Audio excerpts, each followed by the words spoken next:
이번에 두 번째 논문 미식회 발표에서 소개할 논문은 Unsupervised Learning of Image Segmentation Based on Differentiable Feature Clustering이라는 작년에 발표됐던 논문입니다.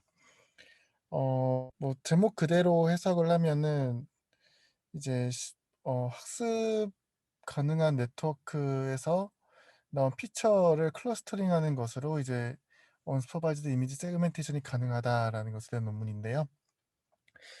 차근차근 내용을 좀 살펴보면서 얘기해 보도록 하겠습니다. 코드 자체도 상당히 간단하고 내용도 그렇게 어렵지 않아서 빠르게 넘어갈 수 있지 않을까라고 개인적으로 생각을 하고 있습니다. 먼저 흔히 우리들이 생각하는 세그멘테이션은 이제 지도학습 기반의 이미지 세그멘테이션을 의미하는데요. 여러분들 다 아시겠고 그다음에 따로 또 다른 스터디 세그멘테이션용 스터디가 있는 걸로 알고 있는데 슈퍼바이즈드 이미지 세그멘테이션이라는 거는 사전에 정의된 클래스를 이제 디텍션, 그러니까 픽셀 단위로 이제 검출한 것을 의미합니다.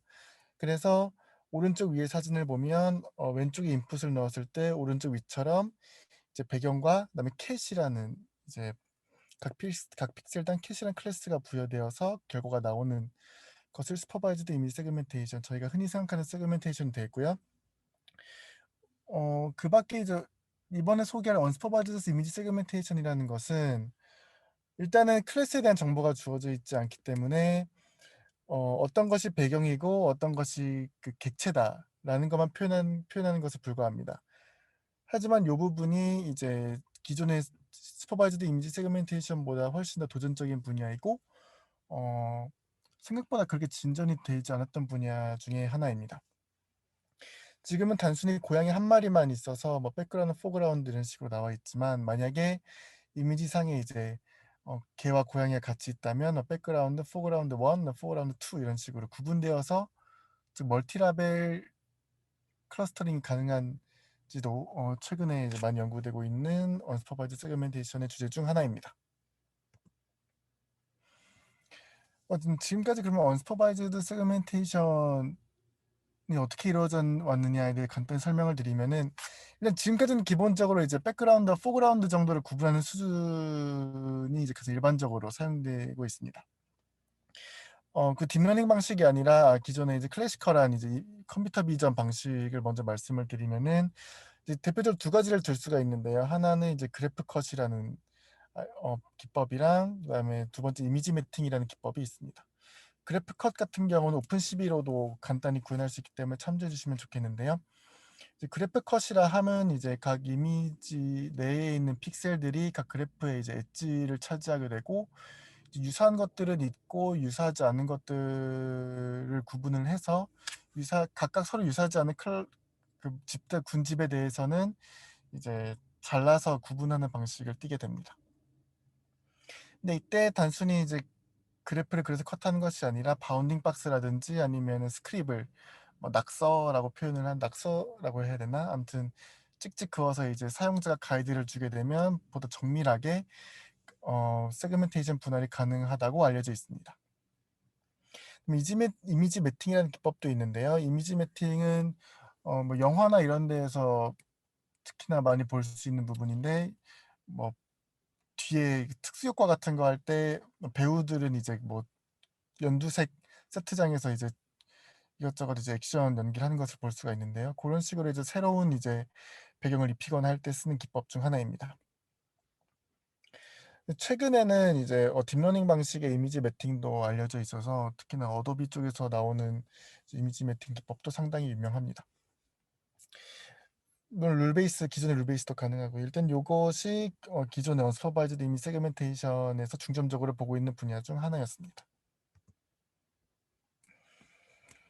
그 외에 이제 슈퍼바이즈드 이미지 세그멘테이션 중에서도 사실 이미지 세그멘테이션이 어려운 것 중 하나가 픽셀 단위로 라벨링된 데이터를 구하기가 상당히 어렵다는 문제점이 있었습니다. 그래서 굳이 이제 픽셀 레벨로 이루어진 데이터셋이 아니라 바운딩 박스나 보다 구축하기 편한 어노테이션으로 구성된 데이터셋으로 세그멘테이션 학습이 가능한지에 대해 연구들이 지금까지 많이 이루어져 왔습니다. 첫 번째는 바운딩 박스로 이루어진 연구가 있는데요. 바운딩 박스만으로 이미지 세그멘테이션이 가능하냐에 대한 연구도 있습니다. 사실 이 논문의 릴레이티드 워크는 아닌데요. 올해 하나 논문이 하나 있어서 소개를 해 드리고자 합니다. 이게 11PR 올해 11PR에 나온 논문 중 하나인데 박스 인스 바운딩 박스만으로 인스턴스 세그멘테이션이 가능하다는 이제 논문이 애들레이드 대학교에서 나온 바 있습니다.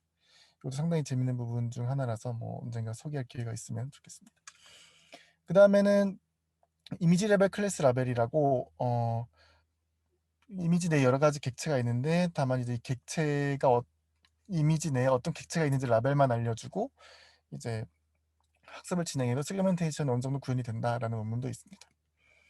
그다음에는 스크리블이라는 건데요. 스크리블은 후에 요 소개해드릴 논문에서도 언급이 자주 되지만 픽셀 레벨의 마스킹이 아니라 단순히 이제 그 객체 안에 그냥 가이드 선만 그어주는 것만으로도 어느 정도 정확도를 갖는 세그멘테이션이 가능하다라는 논문도 있습니다. 이런 식으로 픽셀 레벨에 대한 라벨링이 아니라 그 밖에 좀 더 편한 어노테이션으로 학습을 하는 것을 이제 위클리 슈퍼바이즈드 이미지 세그멘테이션이라고 합니다. 그런데 이제 이번 논문은 그 지금까지 얘기했던 그런 이제 포그라운드, 백그라운드를 구분하는 이제 클래시컬한 언슈퍼바이즈드 세그멘테이션 그리고 픽셀 레벨이 아닌 다른 라벨을 활용한 위클리 슈퍼바이즈드 세그멘테이션이 아니라 요 메소드는 순수하게 이제 요 방법은 순수하게 언슈퍼바이즈드 이미지 세그멘테이션입니다. 따라서 본 그림에 나온 바와 같이 단순히 인풋이 나오면은 비지도 학습을 통해서 몇 번의 이터레이션을 돌게 되면은 이제 아웃풋이 각 픽셀별로 이제 클러스터가 구분이 되어서 나오는 방식을 띠고 있습니다. 물론 이제 이 클래스가 뭐 지금은 사슴으로 되어 있지만 노루인가 순록인가 사슴으로 되어 있지만 이제 물론 이 픽셀이 사슴이라는 것을 알려주지는 못하지만 이제 사슴에 해당하는 픽셀들은 같은 클러스터 라벨을 띠고 있다라는 것까지는 비지도 학습으로 구현이 가능하다는 것을 이 논문은 말해주고 있습니다. 그래서 간단하게 보시면은 이 메소드를 소개하기 전에 이 논문에서 가정하고 있는 세 가지 명제가 있습니다. 먼저 첫 번째는 반드시 이미지 내에 있는 클러스터는 반드시 이제 이미지 내에 있는 유니크 클러스터의 개수는 이제 1보다는 크다라는 게 이제 첫 번째 그 명제고요. 왜냐하면은 계속 그 학습을 하다가 언젠가는 극한으로 수렴을 해서 결국에는 클러스터를 구분짓지 못하고 모든 픽셀이 한 가지 클래스 라벨로 띄는 경우가 있기 때문에 그러지 않고 적어도 한 이미지 내에서는 복수 개의 클러스터가 있다라는 첫 번째 명제를 설정했고요. 두 번째 같은 경우는 같은 비슷한 피처 CNN을 통과해서 비슷한 피처를 갖는 이제 픽셀은 같은 라벨로 간주한다. 가 이제 두 번째 명제가 되어 있고 세 번째 같은 경우는 픽셀 클러스터라는 게 아무래도 군집을 이루고 있는 거기 때문에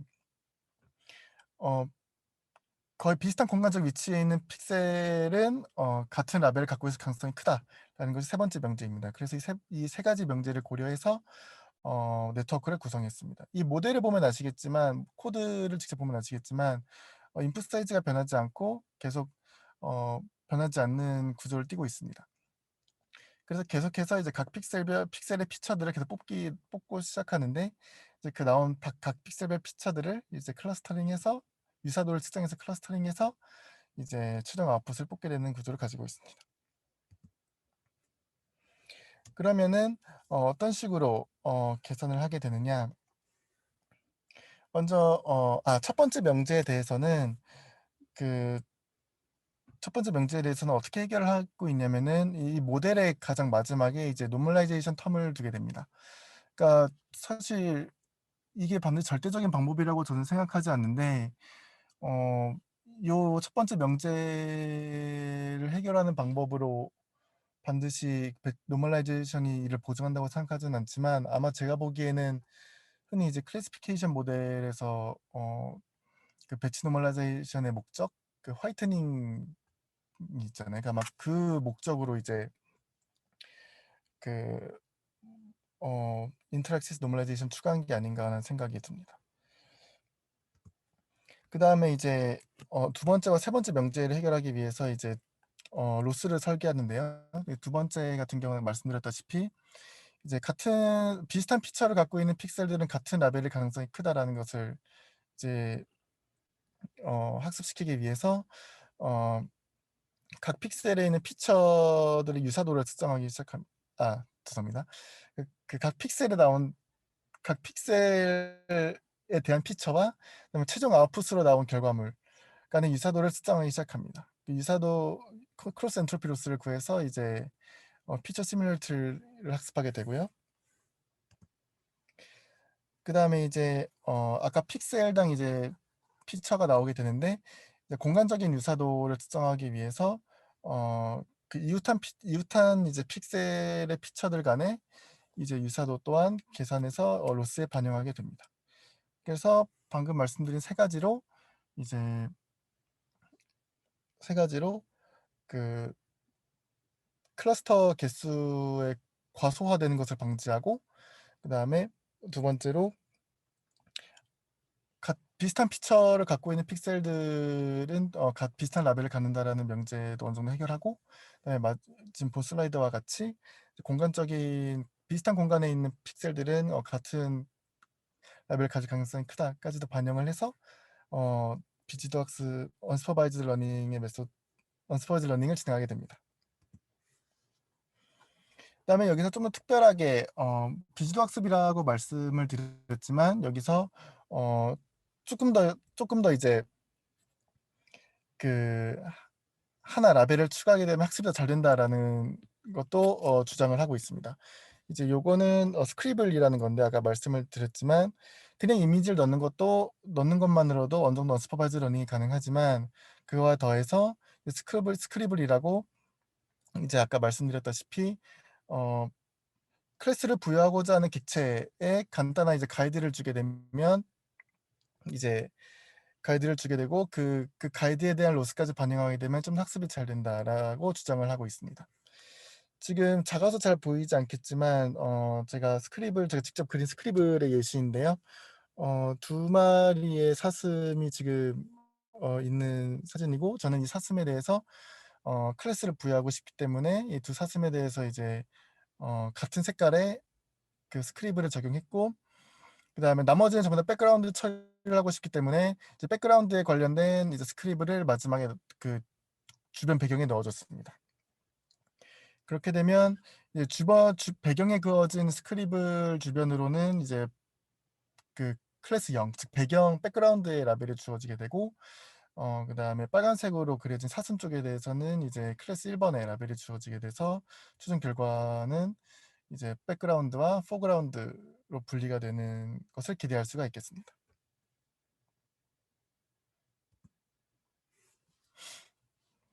일단은 간단하게 코드를 보게 되면은 상당히 코드 구조가 네트워크 구조가 단순합니다. 각 컴포넌트마다 이제 2D 컨볼루션 레이어랑 그다음에 렐루랑 배치 노멀라이제이션 하나의 컴포넌트 이루어져 있고요. 그다음에 실제 익스페리멘트에서는 이제 이 컴포넌트가 3개가 구성되어 있는 것으로 되어 있습니다. 그리고 마지막에 아까 그 첫 번째 명제를 해결하기 위한 이제 그 배치 노멀라이제이션이 마지막에 들어가게 됩니다. 그 로스 계산하는 것에 대한 코드인데요. 로스 계산하는 것도 상당히 단순해서 제가 여기서 슬라이드에서 넣는 것을 까먹었지만 이제 모든 로스들이 이제 에런 로스로 되어 있습니다. 제가 크로스 엔트로피라고 했던 것 같은데 에런 로스로 되어 있습니다. 그래서 그렇게 정의가 된 로스에서 아까 얘기했던 피처 시뮬레이터랑 그다음에 뭐였죠? 그 스파셜 컨티뉴티 로스를 계산해서 반영하게 됩니다. 그리고 만약에 스크리블이 있다면 이제 아웃풋과 스크리블의 유사도도 측정을 해서 이제 백 프로파게이션을 하게 됩니다. 실제 실험 결과고요. 맨 위쪽이 이제 인풋 이미지가 되고 맨 마지막이 이제 스크립을 반영한 이제 언스퍼바이즈드 이미지 세그멘테이션의 결과가 되겠습니다. 보시는 바와 같이 하나 초점을 두고 보자면은 의자 사진이 있는데, 의자 사진을 보고 이 의자 사진에 대해서 같은 클래스를 부여하겠다라는 엑스트라 3개 스크립을, 그 다음에 백그라운드에 대한 스크립을 주게 되면은 맨 아래 거와 같이 이제 상당히 꽤 괜찮은 결과가 나오는 것을 볼 수가 있겠습니다. 다른 결과들은 제가 아마 바로 위에 있는 결과가 아마 딥랩 V1의 레즈넷 50이었던 걸로 알고 있는데, 이거는 제가 죄송합니다. 지금 잘 파악이 되지 않고 있어서. 그다음에 다른 이제 그래프 컷이라고 되어 있는 거 이제 클래시컬한 이제 언스퍼바이즈드 이미지 세그멘테이션 메소드가 되겠습니다.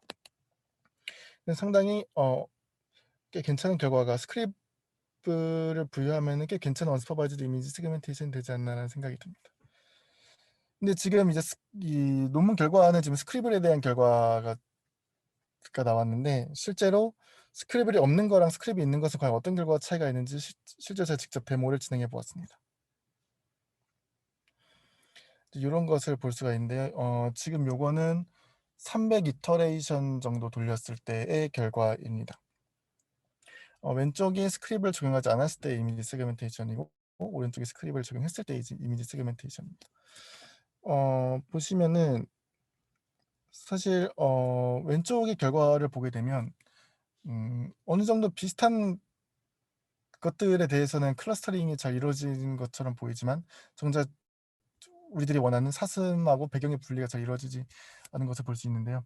제가 다른 이제 이미지를 테스트해 본 결과, 배경하고 그 객체가 정확히 분리가 되는 것들이라면은 어느 정도 더 잘 되는 것을 확인할 수가 있었습니다.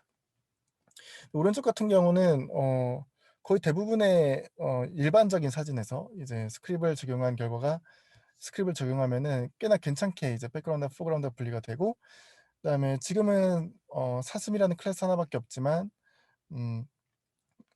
제가 여기서는 데모를 넣는 것을 까먹었는데, 서로 다른 오브젝트 1, 오브젝트 2 그리고 백그라운드에 대해서도 다른 스크립을 부여하면은 보다 더 결과가 잘 나오는 것을 볼 수가 있었습니다.